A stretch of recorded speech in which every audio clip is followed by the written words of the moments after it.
Students, कल हम लोगों ने यहाँ पे दो प्रोसेस पढ़े थे, समतापी प्रक्रम और समआयतनिक प्रक्रम। ये दोनों आप लोगों ने पढ़ लिया था। इसमें क्या क्या तो अभिक्रिया होती है, क्या चीज़ उसमें मेन होती है, वो सारी चीज़ें। और आज हम तीसरा पढ़ेंगे समतापी प्रक्रम। ठीक है, हिंदी में भी है यार, जैसे कोई दिक्कत होने वाली नहीं है, बाकी इतनी ज़्यादा चलो जैसे भी है आप लोग को हिंदी का। तो हाँ, तो अब सबसे पहले हम पढ़ते हैं समतापी प्रक्रम के बारे में।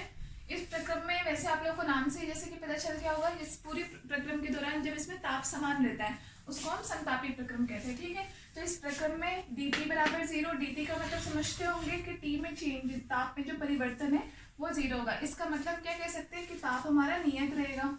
ठीक है, दूसरी चीज हम इसमें आदर्श गैस के समीकरण हम लगाएंगे, जो कि PV बराबर nRT होती है। अब हमने क्या बोला, n और r ये दोनों तो पहले से ही कांस्टेंट थे, पहले से ही नियत थे।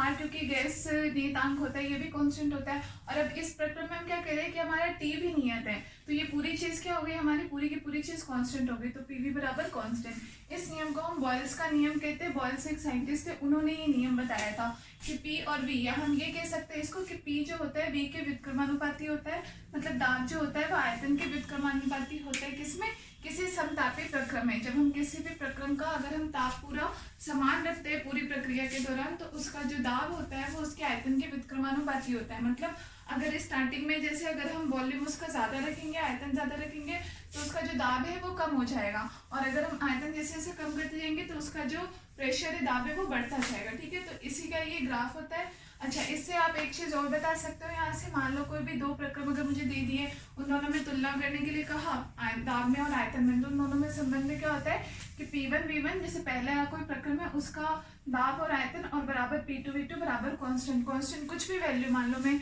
नियत कुछ K मान लो या कुछ भी किसी कांस्टेंट के बराबर हम इसको रख सकते हैं। ठीक है, तो ये हमारा हो जाता है फॉर्मूला। अब ये जो रिलेशन है, ये जो संबंध है, इसको हम इस ग्राफ के माध्यम से बताते हैं। ग्राफ, तो आपको ध्यान रखना है कि समतापी प्रक्रम में इस प्रकार का हमें ग्राफ मिलता है। हमने शुरुआत में जैसे कि जो हमारा प्रारंभिक दाब है, यहाँ पे हम क्या बता रहे हैं, दाब बता रहे हैं, और यहाँ पे हम आयतन बता रहे हैं। ठीक है, तो प्रारंभिक दाब हमारा हमने ज्यादा रखा, प्रारंभिक आयतन जो था हमारा वो क्या हुआ, कम रहा। फिर जैसे जैसे हम दाब को कम करते गए, हमारा अंतिम जो दाब है PF नीचे है, हमारा अंतिम दाब जो है उसकी जो मान है वो कम है, तो हमारा जो अंतिम आयतन है वो आयतन धीरे धीरे बढ़ गया। मतलब हम एक तरह से क्या कह सकते हैं कि गैस का प्रसार हो रहा है। यहाँ पे ये क्या शो कर रहा है कि हम यहाँ से होते हुए धीरे धीरे हमारा जो ग्राफ है वो बढ़ने की तरफ जा रहा है। तो यहाँ पे क्या हो रहा है, प्रसार हो रहा है। ठीक है, लिख लो ये सब।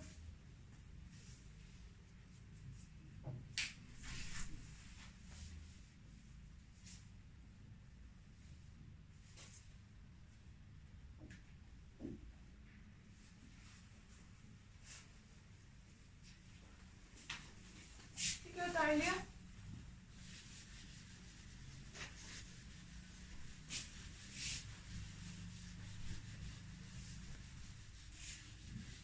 हमें इसमें हम तीसरी चीज, चौथी चीज हम क्या निकालते हैं, इसमें किया गया कार्य, इस प्रक्रम में किया गया कार्य।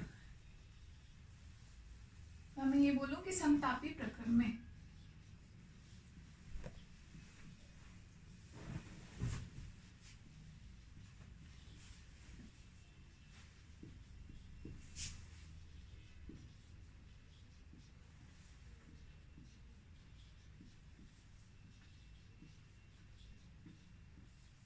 समतापी प्रक्रम में किया गया कार्य।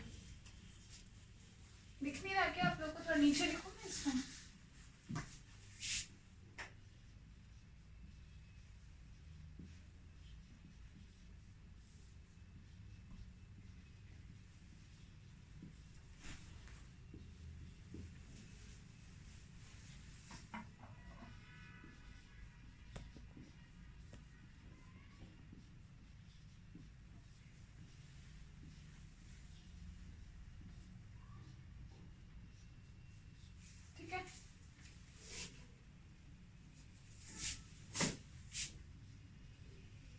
कार्य की हमने उस दिन भी हमने क्या फॉर्मूला बताया था, कार्य का PdV के बराबर होता है। ठीक है, जहाँ पे आयतन हमारा क्या होता है, प्रारंभिक आयतन से लेके फाइनल आयतन तक, अंतिम आयतन तक हम इसका क्या कर देते हैं, समाकलन कर देते हैं। अब यहाँ पे हमने P की वैल्यू क्या बताई है, हमने यहाँ से बताया कि P V के इनवर्सली प्रोपोर्शनल होता है या व्युत्क्रमानुपाती होता है। तो मैं यहाँ से PV बराबर कोई कांस्टेंट के बराबर लिख सकती हूँ, K के बराबर। तो यहाँ से मुझे P की वैल्यू क्या मिल जाएगी, P बराबर K अपॉन में V। ठीक है ना। P बराबर मेरे पास क्या मिल गया, क्योंकि यहाँ पे आप लिख लो, क्योंकि PV बराबर कोई कांस्टेंट K है, K यहाँ पे कांस्टेंट है, ठीक है, ध्यान रखना। तो P बराबर मैं क्या निकाल सकती हूँ, K अपॉन में P। यहाँ पे मैं इसका मान रख दूँ P का, तो क्या मान रखूंगी मैं, K अपॉन में V इंटू में dV, V इनिशियल से V फाइनल तक। अब K कांस्टेंट है, उसको तो मैं बाहर ले लेती हूँ, इंटीग्रल करने तो आता होगा आप लोगों को। dV अपॉन में V, V इनिशियल से लेकर के और V फाइनल तक इसका समाकलन, तो dx अपॉन में x का समाकलन क्या होता है, log x। तो यहाँ पे इसका समाकलन क्या हो जाएगा, K इंटू में log V।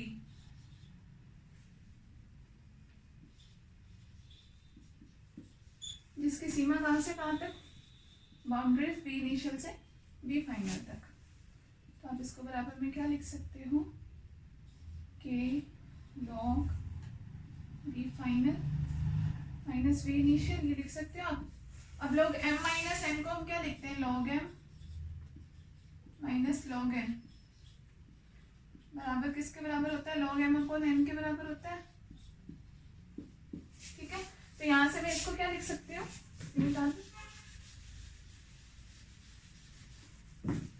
इसको मैं क्या लिख सकती हूँ, K log V final upon V initial, ठीक है। यहाँ तक की बात होगी। अब K का मान मैं यहाँ से क्या रख सकती हूँ, K बराबर PV के बराबर है, और PV बराबर आदर्श केस के समीकरण से PV बराबर क्या होता है, nRT। तो यहाँ तो आप इसको किस चीज की जरूरत है उसके हिसाब से आप अपने फॉर्मूले को मॉडिफाई कर सकते हो। K की वैल्यू यहाँ इस सूत्र से आप क्या लिख सकते हो, K बराबर PV लिख सकते हो। तो इस फॉर्मूले को या तो आप ये लिख लो, W बराबर PV log V final upon V initial, ठीक है। एक फॉर्मूला तो आपका ये हो गया। या फिर कभी आपको PV की वैल्यू नहीं दे रखी हो, आपको T की वैल्यू टेम्परेचर दे रखा हो, तो हमें पता है आदर्श केस के समीकरण से PV बराबर nRT होता है, तो मैं यहाँ पे nRT वैल्यू लिख सकती हूँ। तो कार्य बराबर क्या हो जाएगा हमारा, nRT log V final upon V initial, ठीक है। ये ज्यादातर वैसे काम में ये वाला फॉर्मूला आता है। इन दोनों का आप इक्वेशन नंबर 1 और इक्वेशन नंबर 2 डालना। तो ये हो गया किसी समतापी प्रक्रम में किया गया कार्य, लिख लो इसे।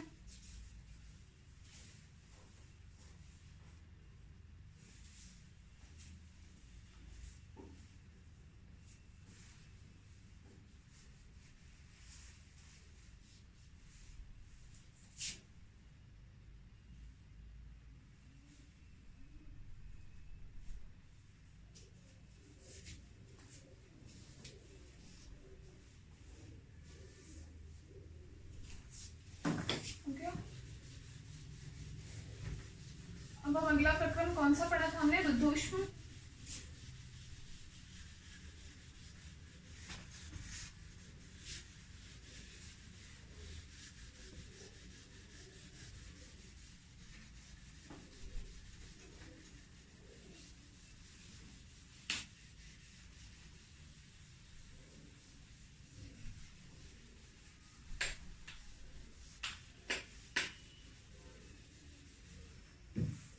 ठीक है, तो अगला चौथा प्रक्रम आप लिखो, रुद्धोष्म प्रक्रम।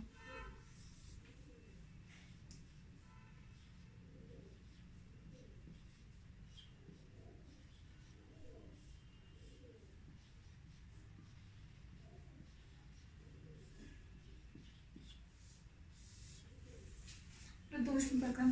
तो इस प्रक्रम में क्या होता है, आपको जैसे नाम से पता है, पहले भी मैंने बताया था कि रुद्धोष्म का मतलब जहाँ ऊष्मा अवरुद्ध हो जाए, मतलब कि ऊष्मा यहाँ पे न तो अंदर आ सकती है, इस जो भी सिस्टम मान लो, निकाय मान लो, तो किसी रुद्धोष्म निकाय के अंदर ना तो ऊष्मा आ सकती है, बाहर से अंदर आ सकती है, और ना ही अंदर से बाहर जा सकती है, ठीक है ना। तो इस प्रक्रिया में हम क्या लिखते हैं, देखो इसके मेन जो पॉइंट्स है वो क्या लिखो आप, इस प्रक्रम में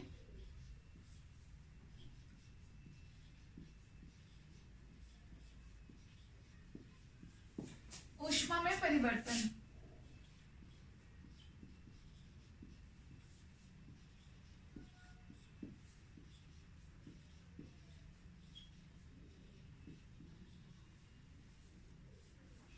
ऊष्मा में परिवर्तन किससे बताया था हमने, डेल्टा क्यू बराबर 0 होगा, डेल्टा क्यू जीरो होने का मतलब हम क्या लिख सकते हैं, दैट इज क्यू बराबर हमारा कैसा हो, कोई नियत राशि हो, कोई कांस्टेंट हो।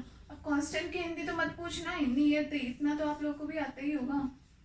हिंदी मीडियम का होने का मतलब ये थोड़ी है कि कभी इंग्लिश पढ़ी ही नहीं है, ठीक है। तो क्यू बराबर क्या हो गया, इसका मतलब हमारा कांस्टेंट, मतलब कि ऊष्मा जो होगी पूरे प्रक्रम के दौरान स्थिर रहेगी, नियत रहेगी, ठीक है। अब दूसरी चीज हम यहाँ पे आदर्श गैस के समीकरण से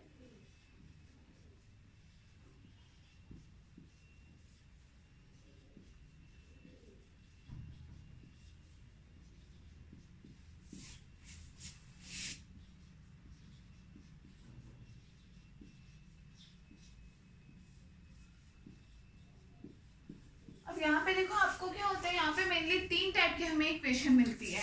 क्या, एक तो हमें ये मिलती है पीवी की पावर गामा, गामा जानते ही होंगे, आता है हमारे गामा यूज में, जो नहीं जानते उनके लिए इस सिंबल को हम बोलते हैं गामा, ठीक है। कोई कांस्टेंट होता है ये, तो पीवी की पावर गामा बराबर कांस्टेंट, ये तो हो गई हमारी पहली इक्वेशन। दूसरा हम लिखते हैं टी और वी में क्या संबंध है, तो टी वी की power gamma -1 equal to constant. दूसरी इक्वेशन, एक तो पी और वी में रिलेशन बता रहा है, एक टी और वी में रिलेशन बता रहा है, एक हम पी में और टी में रिलेशन बताते हैं, तो पी की पावर 1 माइनस गामा और टी की power gamma equal to constant. ये तीनों की तीनों रिएक्शन है किसकी, तीनों की तीनों ही जो सूत्र है वो रुद्धोष्म प्रक्रम के ही हैं। ये है कि हमें कोई मान लो कोई क्वेश्चन पूछ लिया जिसमें रुद्धोष्म प्रक्रम दे रखा है, तो हम इन तीनों में से कोई सा भी फॉर्मूला आप अप्लाई कर सकते हो। डिपेंड करता है कि भाई आपके पास क्या चीजें गिवन है, आपको क्वेश्चन में क्या निकालना है, तो उसके बेस पे आप इन तीनों में से कोई सा भी फॉर्मूला यूज कर लो यहाँ पे, ठीक है। लिख लो इनको।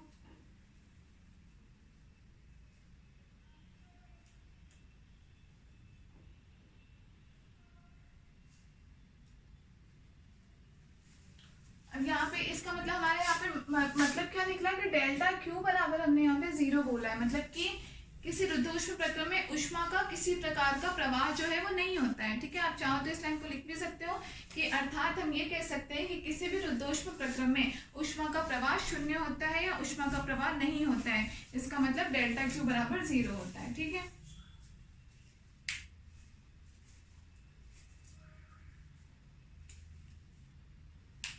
अब देखो ये तीनों रिएक्शन कहाँ से आई, तीनों फॉर्मूले हमने कैसे, ये भी मैं आप लोग को बताती हूँ, ठीक है ना। लिख लेना आप, यूज में तो फॉर्मूले ही आते हैं, लेकिन आपके बीएससी लेवल पे पता नहीं, बीएससी लेवल पे तो मेनली डेरिवेशंस आती है, तो हो सकता है कि कभी पूछ ले।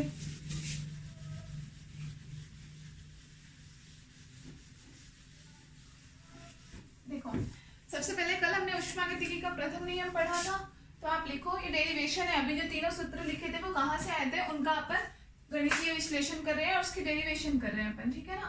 तो सबसे पहले आप ये लिखो ऊष्मागति के प्रथम नियम से,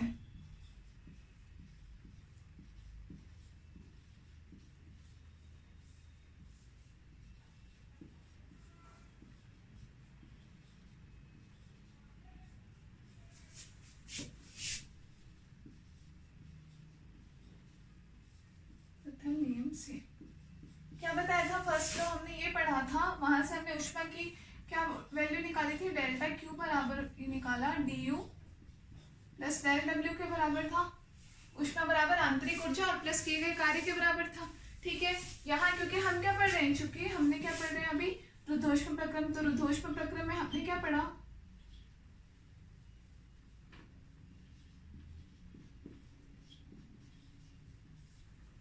रुद्धोष्म प्रक्रम में डेल्टा क्यू बराबर तो हमने 0 पढ़ लिया, ठीक है। इसको आप चाहे इक्वेशन 1 नाम दे दो, ठीक है। तो डेल्टा क्यू बराबर तो 0 होता है, तो ये मान हम इस समीकरण 1 में रखने पर, समीकरण 1 में रखने पर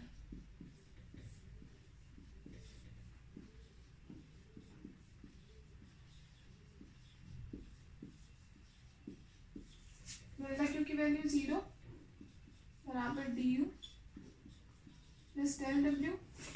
इसका मतलब मैं यहाँ से क्या लिख सकती हूँ कि डी यू किसके बराबर होगा, बराबर माइनस डेल्टा डब्ल्यू के, मतलब कि जो आंतरिक ऊर्जा है वो किए गए कार्य के नकारात्मक मान के बराबर है। इसको इक्वेशन नंबर 2 नाम दे दो आप, ठीक है। ये आपने लिख लिया। अब हम क्या पढ़ते हैं कि किसी भी आप लोगों ने एक चीज पढ़ी होगी हीट कैपेसिटी, 12th में भी आप लोगों ने पढ़ा होगा, ठीक है ना। उसको हम शायद ऊष्माधारिता हम बोलते हैं, हीट कैपेसिटी। तो हम क्या लिखो आगे, जैसे आदर्श केस की समीकरण से।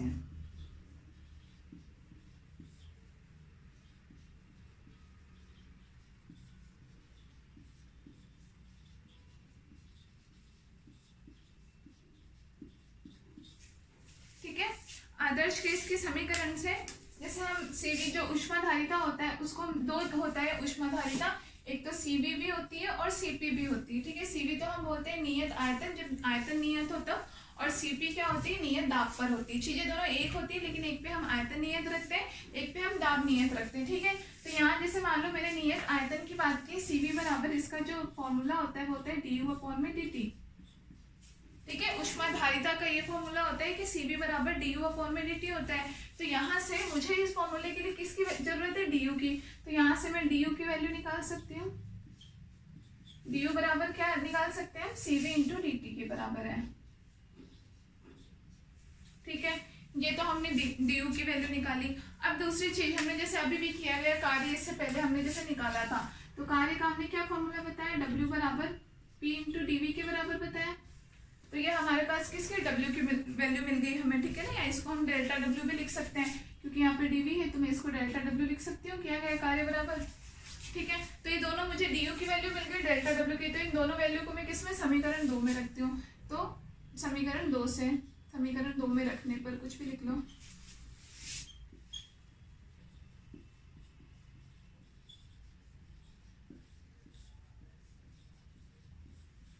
तो du बराबर तो cv dt है, और बराबर में delta w minus p dv के बराबर है।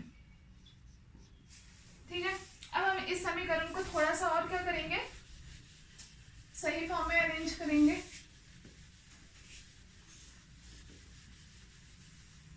ठीक है, तो सही फॉर्म में क्या हमारा cv है, dt की वैल्यू हम यहाँ से लिखे, तो dt बराबर में क्या लिख सकती हूँ, माइनस p dv,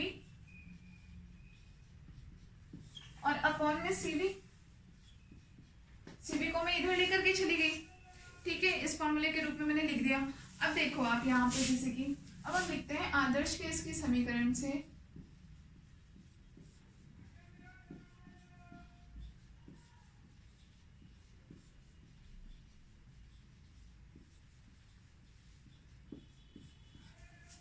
क्या पढ़ते हैं हम, PV बराबर nRT।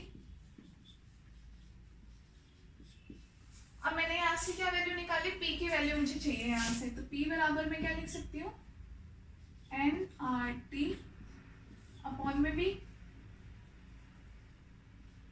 ये मुझे यहाँ से P की वैल्यू निकल के, अब P की वैल्यू में निकाल के इसमें इसको मान लो आप समीकरण 3 नाम दे दो, तो समीकरण 3 में रख देते हैं हम P का मान। ठीक है,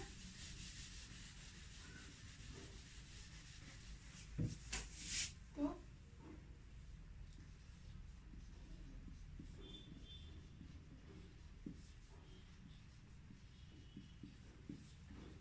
ये समीकरण है, ठीक है ना, शॉर्ट में लिखा है समीकरण 3 में रखने पर।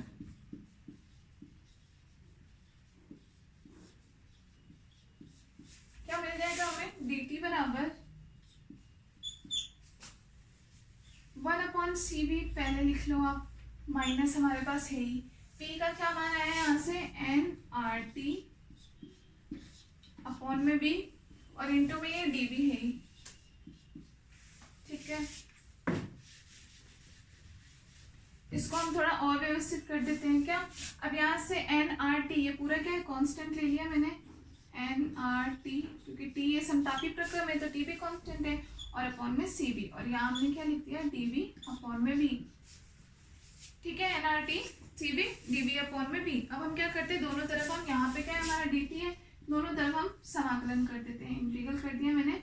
तो इसकी तो मैंने ले लिया t का क्या, t इनिशियल से t फाइनल तक, जो कि सेम है हमें पता है, लेकिन t इनिशियल से t फाइनल तक इसका ले लिया, और यहाँ हमने क्या ले ली, v की लिमिट हमने क्या ले ली, v इनिशियल से v फाइनल तक। ठीक है, ये लिख लिया। अब इसके आगे इसको समाकलन कर दो, तो यहाँ पे तो आपका क्या हो जाएगा, t final minus t initial. ठीक है, बराबर में यहाँ पे आप क्या लिख दो, माइनस में nRT अपॉन में cv ln v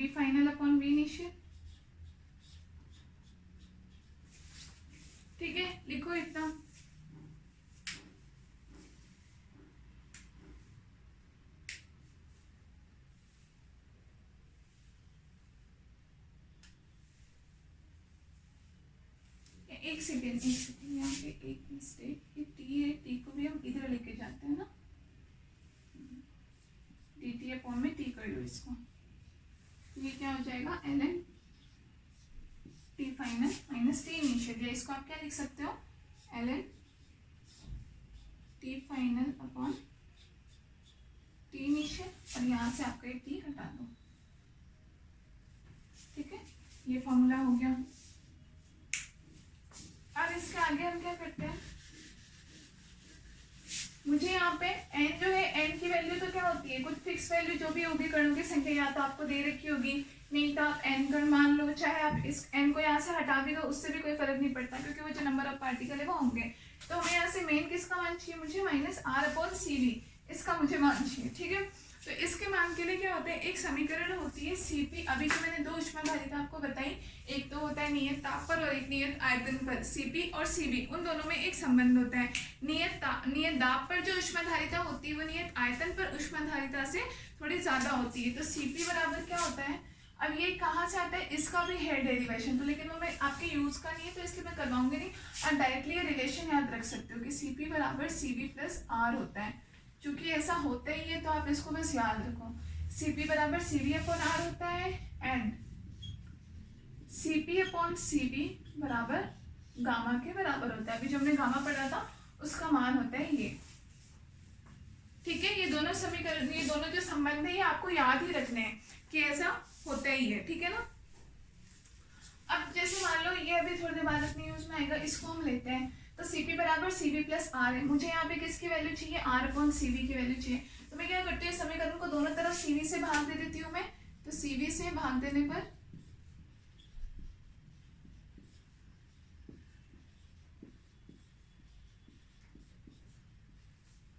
यहाँ तो क्या हो जाएगा हमारा Cp अपॉन Cv, Cv में Cv का भाग दिया तो एक बच गया, और प्लस यहाँ पे are upon Cv।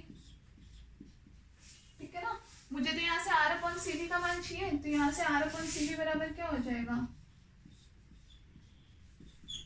CP upon CV minus one. ठीक है, अब मुझे यहाँ पे जैसे मान लो माइनस पी है, मुझे माइनस आर अपॉन सीवी चाहिए, तो माइनस आर अपॉन सीवी बराबर क्या हो जाएगा, one minus CP upon CV. ठीक है, ये किसके मान हो गया, माइनस आर अपॉन में सीवी का। अब हम ये मान यहाँ से उठा करके क्या यहाँ पे रख देंगे। ठीक है, लिख लो इसको,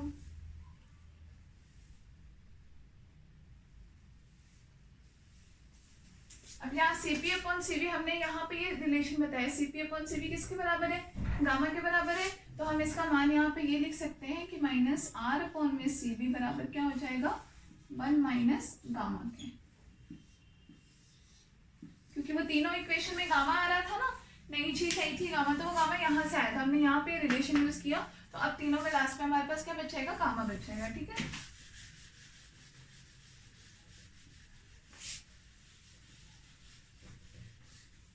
लिख लो इसको,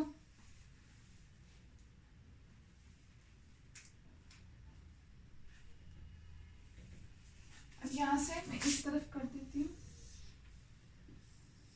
ठीक है ना, अब नीचे हमारी लास्ट रिलेशन क्या आया था, जहां में माइनस आर अपॉन सीवी का मान रखना था, वो हमारे पास ये आया था ln T final upon T initial, अंतिम ताप और प्रारंभिक ताप बराबर में हमारे पास ये आया था माइनस आर अपॉन सीवी,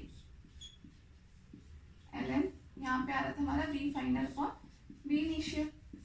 ठीक है, माइनस आर अपॉन सीवी का मान मैं यहाँ से रख दूं, तो ये वैल्यू बराबर क्या हो जाएगी, वन माइनस गामा ln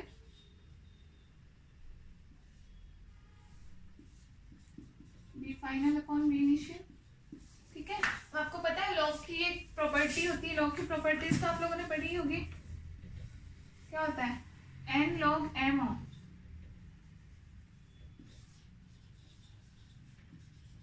इसको मैं बराबर क्या लिख सकती हूँ, लॉग एम की पावर एन लिख सकती हूँ,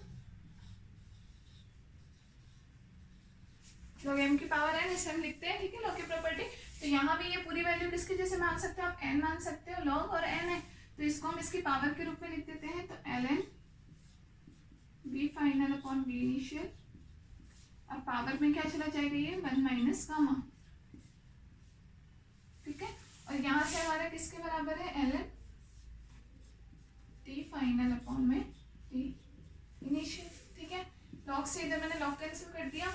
अब आगे क्या बचा मेरे पास, इन दोनों में रिलेशन मेरे पास क्या है, टी फाइनल इंटू में मैं दोनों को क्रॉस प्रोडक्ट कर लो, दोनों का वज्र गुणन करते हैं ना, इधर से इसको मल्टीप्लाई और इसको मल्टीप्लाई, तो मैं क्या लिख सकती हूँ, टी फाइनल इंटू में वी इनिशियल की पावर क्या बच गया मेरे पास, 1 माइनस गामा, और बराबर में इधर से टी इनिशियल इंटू में वी फाइनल की पावर 1 माइनस गामा। ठीक है, ठीक है, हमारे पास जो है हमारा मेन रिलेशन आ गया। इसको मैं टी इनिशियल टी फाइनल नहीं लगाऊं तो मैं इसको डायरेक्टली मैं ये भी लिख सकती हूँ क्या, टी इंटू में बी की power 1 minus gamma equal to कोई कांस्टेंट के बराबर हम इसको मान सकते हैं। तो इन तीनों में से एक रिलेशन हमारा ये था टी और बी में, तो ये रिलेशन हमारे पास यहाँ से आ गया। ठीक है, उतार लो इसको। ये सारी चीजें जो एक्स्ट्रा की होती है ना, यहाँ आपको आती है तो ठीक है, नहीं आती हो तो साइड में ब्रैकेट में लिख लिया करो। ठीक है ना,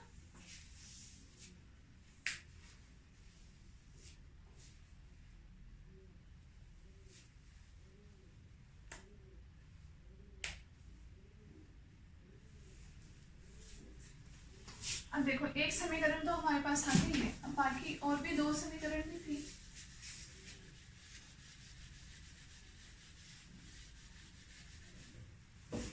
तो उसको हम क्या लिख सकते हैं, वापिस हम बात करते हैं आदर्श केस की समीकरण से।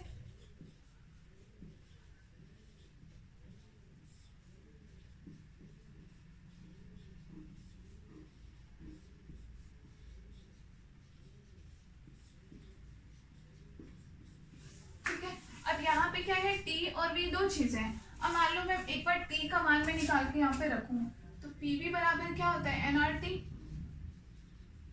मैं यहाँ से टी का मान निकालू तो टी बराबर क्या आ जाएगा, पीवी अपॉन में एनआर। ठीक है, अब इस मान को मैं इस फॉर्मूले में रखूं इसमें,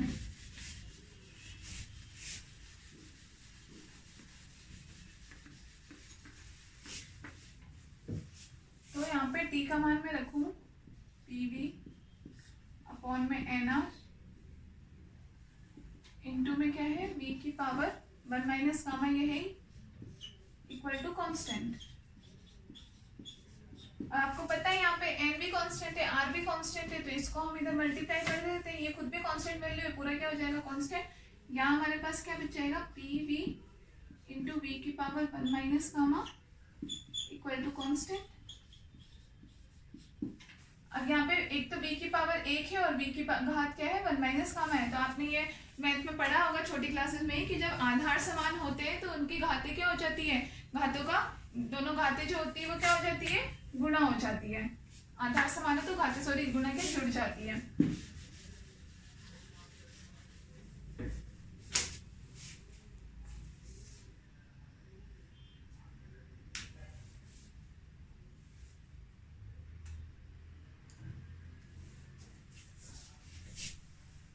आपके पास क्या हो जाएगा, पीवी की power gamma equal to constant. ये आ गई हमारे पास दूसरी समीकरण। ठीक है, इसको लिख लो।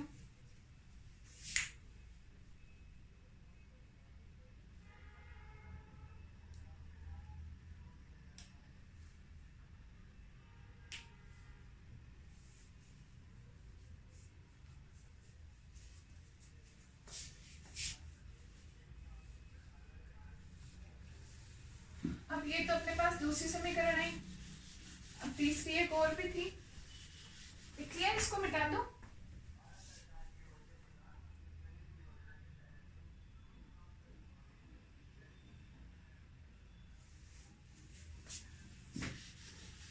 इसको रहने दो आदर्श केस की समीकरण को। ठीक है ना, तो हमारे पास समीकरण क्या थी, टी वी की power gamma minus 1 equal to constant, ये था। अभी तो हमने यहाँ से टी का मान निकाल के इसमें रखा था, तो हमें दूसरी समीकरण मिल गई। अब यहाँ पे एक बी भी तो है, तो मैं यहाँ से बी का मान निकालू इसी समीकरण से, तो बी बराबर मेरे पास क्या हो जाएगा, एन आर टी अपॉन में पी।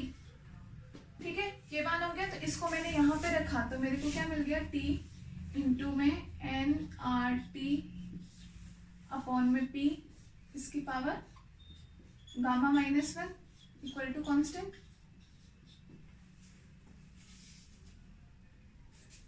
ठीक है,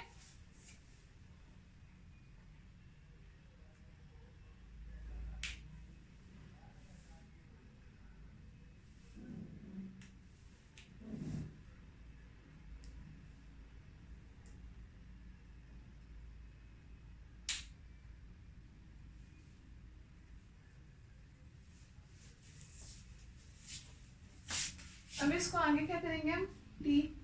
अब इन दोनों को जैसे हम अलग करते हैं, T हमारे पास एक ये भी है, एक ये T पूरा इसमें भी आ रहा है, तो हमने क्या लिखा, देखो NR तो हमारे पास कांस्टेंट है, वैसे भी NR को हम चाहे तो उसमें नीचे भेज सकते हैं, तो वो वैल्यू भी पूरी हमारे किस में कांस्टेंट में ही जाएगी। ठीक है ना, तो यहाँ हमारे पास क्या बच जाएगा, एक तो T की पावर हमारे पास क्या बच जाएगा गामा -1, और P अगर मैं ऊपर लूँ तो P की पावर मेरे पास क्या बच जाएगा, अभी तो P की पावर गामा -1 है, ऊपर लूंगी तो क्या हो जाएगा 1 - गामा इक्वल टू कांस्टेंट। और यहाँ भी आधार समान है तो घाती जुड़ जाएगी, तो P की पावर 1 - गामा इंटू T बराबर कांस्टेंट। ये हमारे पास आ गई तीसरी समीकरण। ठीक है, देख लो,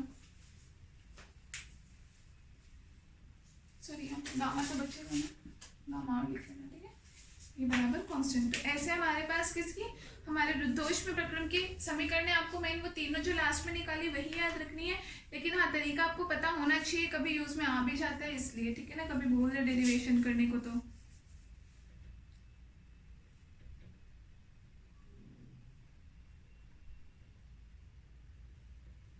अब इसके लिए अगर मैं ग्राफ, ये नोट कर लो, इसके बाद में लिखना। अब इसके लिए अगर मैं इसका P और V में ग्राफ बताऊं तो इसमें ग्राफ कैसा बनेगा, देखो। ठीक है, जैसे इधर मान लो मैंने P ले लिया, यहाँ पे आयतन ले लिया B।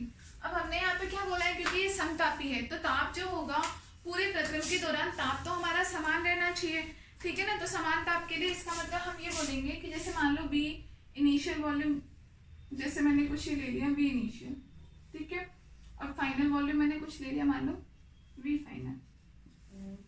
इसका ग्राफ कुछ हमें ऐसे मिलेगा।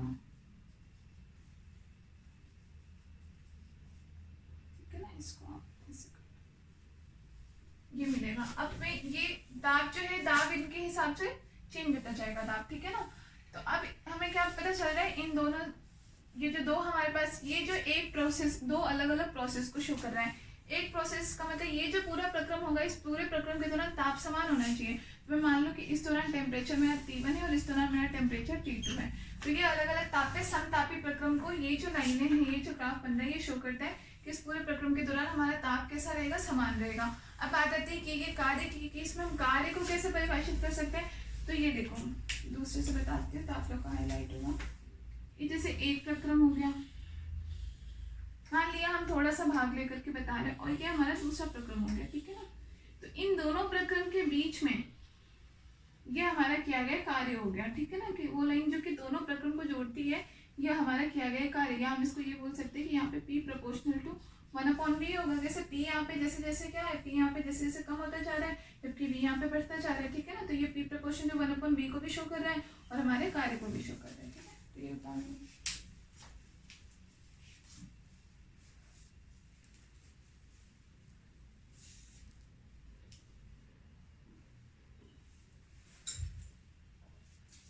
समझ में तो आ रहा है ना? कोई टॉपिक ऐसा हो बिल्कुल समझ में नहीं आ रहा तो आप लोग ऐसे कमेंट सेक्शन में बता दिया करो, वापस उसको थोड़ा डिस्कस कर लेंगे। ठीक है,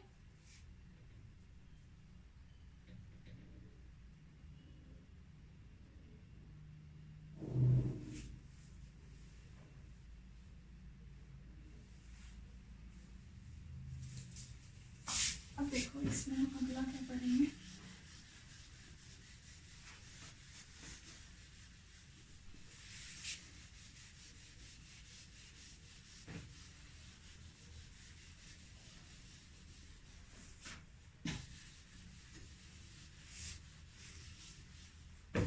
आगे हम पढ़ते हैं कि इसी सॉरी क्या रहते हैं, ये रुद्धोष्म प्रक्रम है।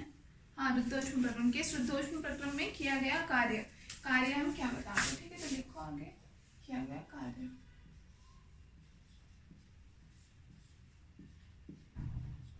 कार्य अगर पूछता भी है तो या तो समतापी प्रक्रम जो भी अपन ने इससे पहले निकाला था, या रुद्धोष्म प्रक्रम, इन दोनों का ही पूछता है, क्योंकि इन दोनों में थोड़ी सी अपने को डेरिवेशन करके निकालना पड़ा, थोड़ा फॉर्मूला अलग था। बाकी सबका तो अपन डायरेक्टली समतापी है, समतापी उनका तो अपन डायरेक्टली W बराबर PdV से निकाल लेते हैं। तो वैसे वाले BSc लेवल में भी आते नहीं है वो, ठीक है, पता होने चाहिए, क्योंकि जब कभी मान लो कुछ ऐसा पूरा आपको ऐसा पूरा क्वेश्चन दे दे, कई बार ऐसे आते हैं। अभी आप लोगों का मैं देखूंगी अभी ऐसे क्वेश्चन आते हैं नहीं BSc लेवल पे, लेकिन कई बार जैसे MSc वगैरह में आगे पूछ लेते हैं। जैसे मान लो ये आपको ग्राफ दे दिया, अब इसमें हर एक जो लाइन है ये अलग अलग प्रक्रम को प्रदर्शित करती है, ठीक है ना, ये अलग है। तो पहली बात तो आपको ये पहचानना पड़ेगा कि इसमें से कौन सी लाइन किस प्रक्रम को प्रदर्शित कर रही है, और फिर आपसे ये पूछ लेगा कि टोटल इसमें किया गया कार्य बताओ, ठीक है ना, W बराबर आपसे इसमें पूछ लेगा। तो उसके लिए हमें क्या करना पड़ेगा कि हर प्रक्रम यहाँ पे अलग अलग, हर जो लाइन है ये अलग अलग प्रक्रम को प्रदर्शित करती है, तो मैं हर एक प्रक्रम को पहले पहचानना, उसके लिए हम कार्य निकालेंगे। तो कार्य का फॉर्मूला हर चीज के लिए अलग अलग होगा। अब मान लो अगर ये लाइन यहाँ पे स्ट्रेट होगी तो मैं ये बोल दूंगी कि ये तो एटलीस्ट समदाबी समायतनिक प्रक्रम की शो कर रही है, तो समयायतनिक, तो उसके लिए कार्य बराबर जैसे हमने बताया था PdV होता है, लेकिन हमें पता है समायतनिक है तो dV में तो चेंज तो 0 होता है, तो वंगन बराबर यहाँ तो हो जाएगा 0। तो इसको मान लो जैसे W1 मैंने मान लिया, ऐसे ही इस प्रक्रम में मैं W2 निकालूंगी, W3 निकालूंगी, W4 निकालूंगी, और कुल किया गया कार्य इन चारों का योग के बराबर हो जाएगा, ठीक है ना, इस तरीके से। तो ऐसे क्वेश्चन तो बहुत बड़े लेवल पे आगे कोई कॉम्पिटिटिव एग्जाम वगैरह में आते हैं। बाकी जनरली अगर आपसे किया गया कार्य पूछेगा भी तो ये है कि इतना तो नहीं, लेकिन हाँ जैसे रुद्धोष्म प्रक्रम या समतापी प्रक्रम इनका जरूर पूछ सकते हैं, क्योंकि इनमें थोड़ी सी डेरिवेशन हो जाती है, तो इसका हमें फॉर्मूला थोड़ा अलग होता है, तो इसलिए हमें याद होना चाहिए, ठीक है ना। तो सबसे पहले तो देखो किया गया कार्य W बराबर, फॉर्मूला तो हमारे क्या है PdV के बराबर है, ठीक है ना। अब यहाँ पे हमने क्या पढ़े, 3 फॉर्मूले हमने पढ़े थे, ठीक है, तीनों अलग अलग। तो यहाँ पे जैसे मैं P और V में रिलेशन बता रहा हूँ, ऐसा उन तीनों में से कौन सा फॉर्मूला था, PV की power gamma equal to constant, वो था PV की power gamma equal to constant. कोई कांस्टेंट मान लो, मैंने K मान लिया, K के बराबर है, मैंने इस वाले सूत्र को उपयोग में ले लिया, ठीक है ना। तो मैं यहाँ से, क्योंकि यहाँ मुझे P की वैल्यू की जरूरत है, तो यहाँ से मैं P बराबर क्या निकालूंगी, K अपॉन में V की पावर गामा, ठीक है ना। तो ये हमें किसका मिल गया, दाब का मान मिल गया, तो हम यहाँ पे इसका मान लिख देते हैं K अपॉन V की पावर गामा इंटू में dV, V इनिशियल से V फाइनल तक। हमें पता है K तो कांस्टेंट है, K को मैं बाहर भी ले सकती हूँ, इसको मैंने बाहर ले लिया, और K क्या हो गया मेरा dV अपॉन में V की पावर गामा। इसको मैं ऊपर ले लूँ अगर, V की पावर माइनस गामा हो जाएगा, और इंटू में dV, V इनिशियल से V फाइनल तक, ठीक है ना। तो अब यहाँ पे इसके आगे तो बस क्या करना है, नॉर्मल इंटीग्रेशन जैसे होता है वैसे आपको करना है। इंटीग्रेशन में क्या होता है, x की पावर n इंटू dx, तो इसका इंटीग्रेशन क्या होता है, x की पावर n+1 अपॉन n+1 होता ही है, ठीक है ना। तो सेम हम यहाँ पे लगा देंगे, बराबर हमारे पास ये क्या आ जाएगा, k V की power minus gamma plus 1 upon में माइनस गामा प्लस 1 इंटू में V इनिशियल से V फाइनल। इसकी लिमिट्स लगा दो, लिमिट्स लगा करके लिख लो, करो इतना पहले।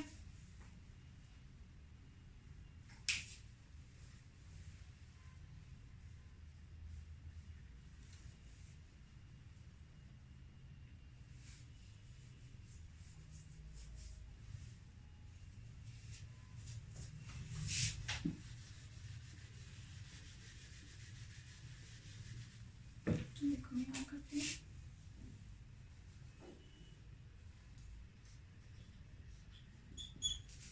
अब k और ये वैल्यू भी कांस्टेंट है, इसको मैं बाहर ले लेती हूँ, तो k अपॉन में माइनस गामा प्लस 1 माइनस, ठीक है, माइनस गामा प्लस 1, और यहाँ पे मैं क्या लिखती हूँ, पहले इसकी लिमिट में लगाती हूँ, तो एक तो मैं लिख लूँगी V फाइनल की पावर माइनस गामा प्लस 1, और माइनस में क्या हो जाएगा, V इनिशियल लगेगा, तो V इनिशियल की पावर माइनस गामा प्लस 1, ये पूरी वैल्यू मेरे पास लग गई। अब k का मान देखो, k का मान मैं फिर यहाँ से डाल दूंगी, k बराबर PV की पावर गामा के बराबर था, तो यहाँ से मैंने इसमें फिर से k का मान डाल दिया, PV की पावर गामा, और अपॉन में ये 1 माइनस गामा, ये तो है ही है, ठीक है ना, इंटू में यहाँ पे एज इट इज लिख रही है V फाइनल की पावर 1 माइनस गामा, और माइनस में पी इनिशियल की पावर 1 माइनस गामा।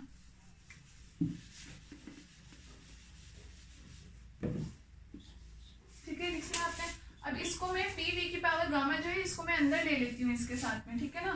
अंदर मैंने ले लिया तो बाहर तो मेरा 1/1 माइनस गामा ये बच गया।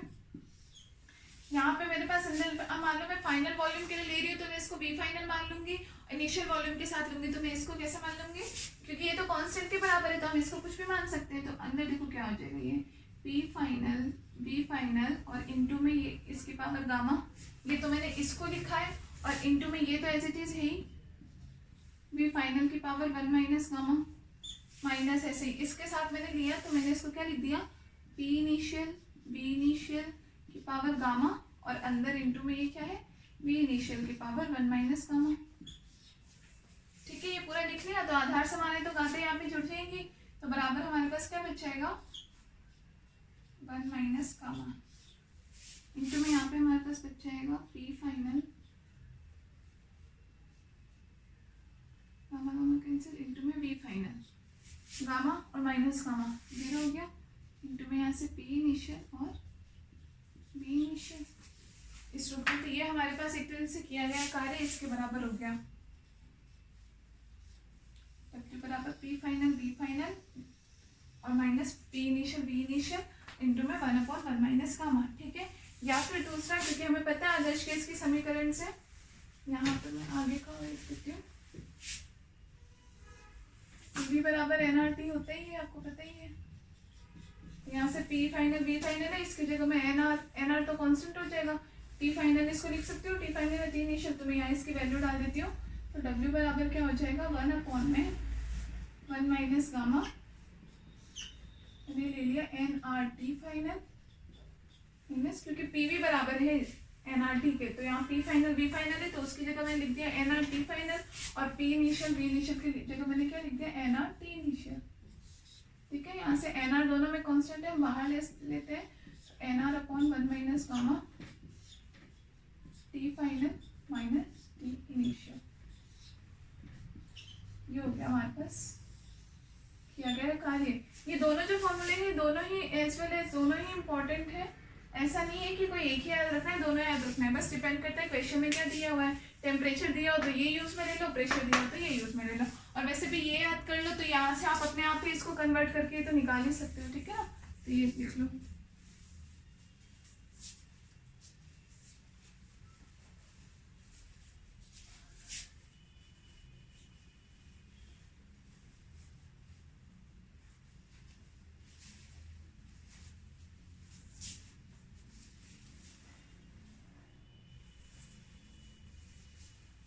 अब अगला हम करते हैं, कर लिया सबने, अभी मैं जल्दी बता दूं तो वीडियो पॉज करके देख लिया करो आप।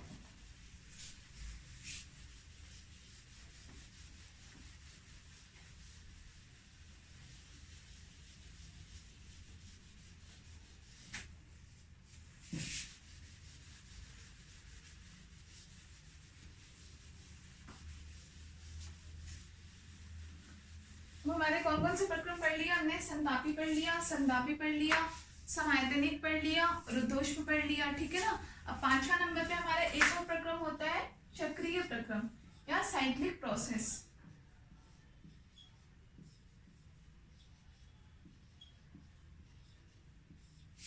ठीक है ना, साइक्लिक प्रोसेस।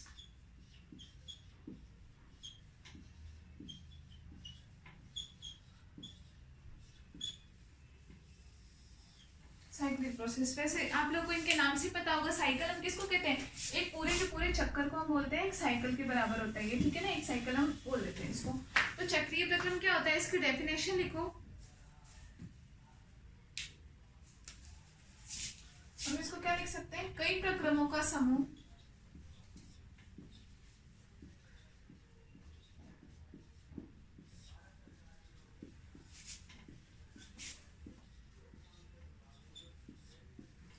जो निकाय को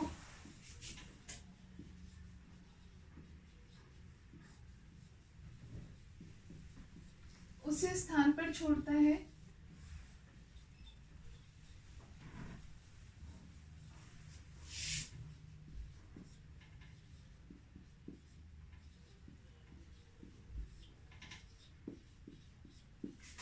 से प्रारंभ करता है।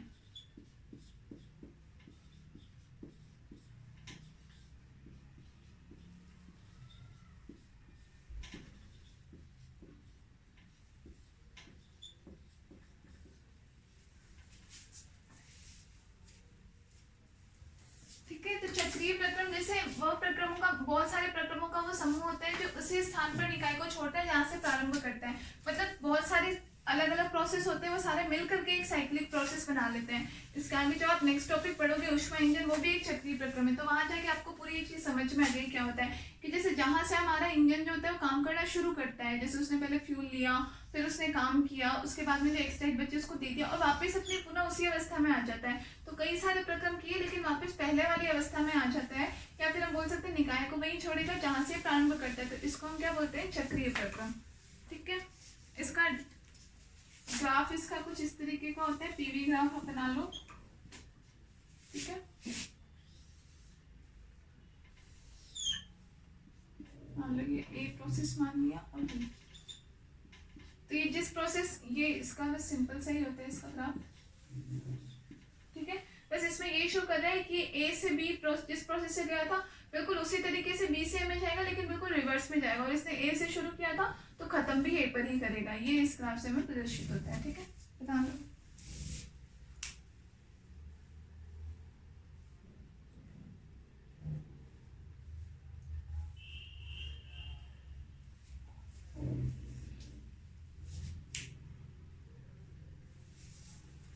इसमें किया गया कार्य वैसे कभी आता तो नहीं है, लेकिन इसका फॉर्मूला आप लिख लो। इसमें किया गया कार्य बराबर क्या होता है।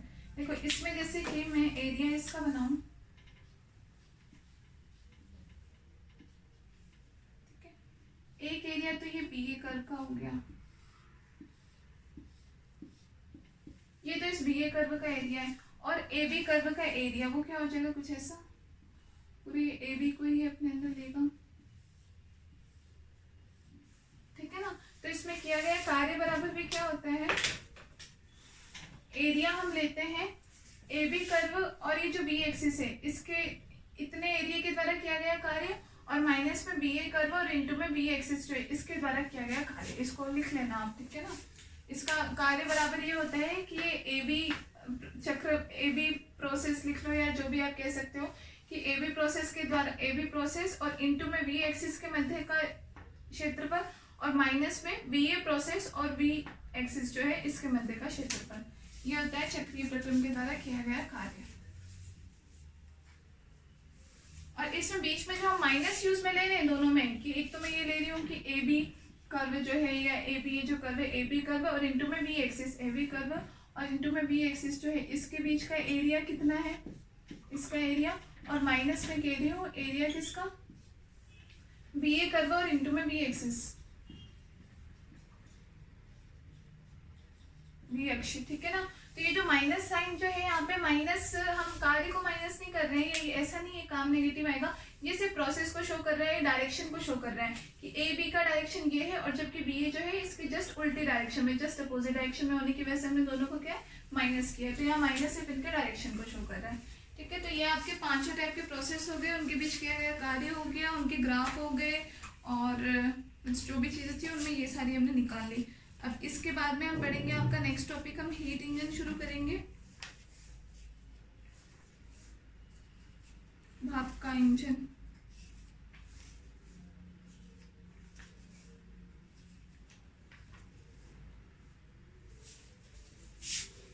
इसको मिटा लो। अब एक ग्राफ बनाओ जिसमें हमने अभी तक जो 5 प्रोसेस पढ़े हम इन सबको शो करेंगे, चारों। चक्रीय वाला इतना इंपॉर्टेंट नहीं होता है, बाकी जो चारों है चारों को, उसमें से आप कैसे पहचानोगे कि कौन सा जो लाइन है वो कौन से प्रक्रम को प्रदर्शित करती है, ये।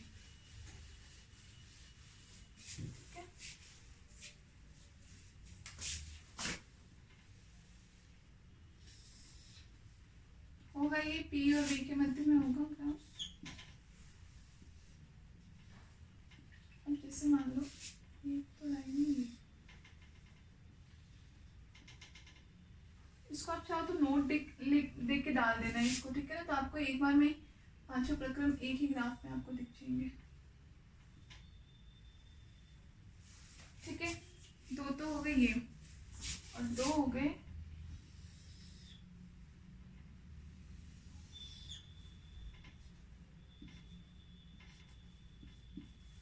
अब इसमें से बताओ, जैसे मैं इनको अलग अलग नाम डाल दूँ, A B C D और E।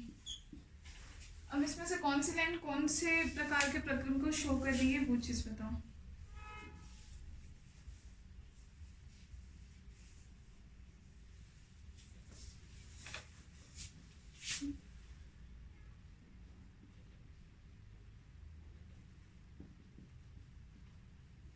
जैसे मैंने अभी समतापी को ग्राफ बताया था, तो क्या बताया था, जैसे ये जो पूरी की पूरी लाइन है किसको, किसी एक पर्टिकुलर टेम्परेचर पर होती है, एक ताप को, मतलब इस पूरे प्रक्रम के दौरान ताप समान रहता है, तो कुछ भी T1 या T2 मान सकती हूँ।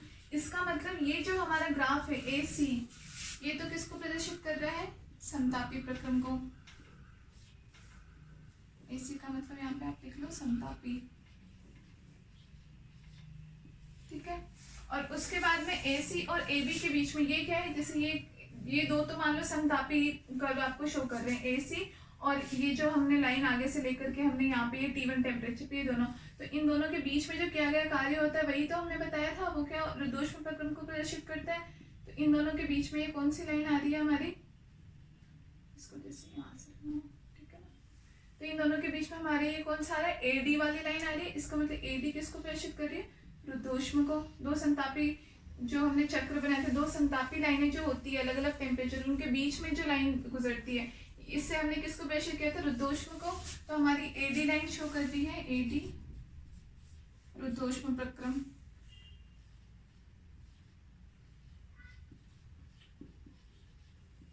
ठीक है, और उसके अलावा बाकी दोनों तो सिंपल ही है।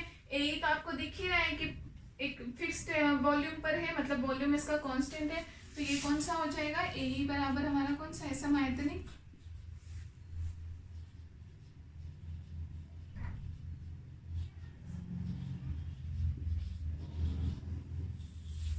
और एक हमारे क्या बच गया, AB पूरा क्या है, बिल्कुल समान दाब पर है, दाब चेंज नहीं हो रहा, दाब नियत है, तो हमारा AB क्या हो जाएगा, संदाबिक।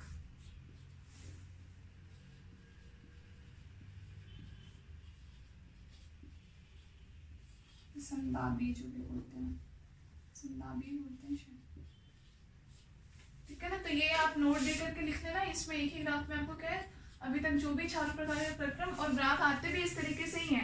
क्वेश्चन में जो मैं अभी बात कर रही थी वो ऐसा ही कोई ग्राफ आता है, तो इसमें पहले तो आपको पहचानना पड़ता है कि इसमें से कौन सी लाइन कौन से प्रक्रम को प्रदर्शित कर रही है। अब जैसे इस एक ही ग्राफ में हो गए ना चार टाइप के, अब आपको बोले कि इसके द्वारा आप बताओ टोटल किया गया काम कितना है, तो आपको हर एक संतापी में संतापी के किए गए कार्य का फॉर्मूला लगाना पड़ेगा, रुद्धोष्म में रुद्धोष्म का लगा के, और फिर आप कुल किया गया कार्य जो है वो बता सकते हो, ठीक है। तो इसके आगे अगला टॉपिक हमारा हीट इंजन का होगा, तो वो हम नेक्स्ट क्लास में करेंगे। अभी इतना ही।